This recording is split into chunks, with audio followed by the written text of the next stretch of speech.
Dans nos problèmes, jusqu'à maintenant, on a négligé une force qui est pourtant présente, qu'on appelle la force de frottement.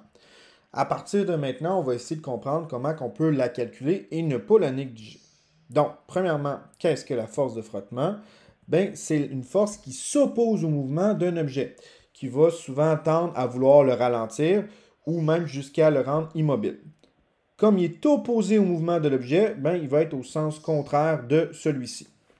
Donc, on va essayer de comprendre comment fonctionne le frottement. Donc, supposons qu'on a une surface qu'on va appeler A et qu'on place un objet par-dessus qu'on va appeler B.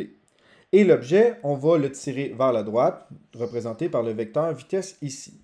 Bien, la friction qui est représentée par la lettre F minuscule pour différencier des autres types de forces, vu qu'elle est à la surface, bien, on va le mettre au ras le sol et dans le sens contraire du mouvement, comme ça ici.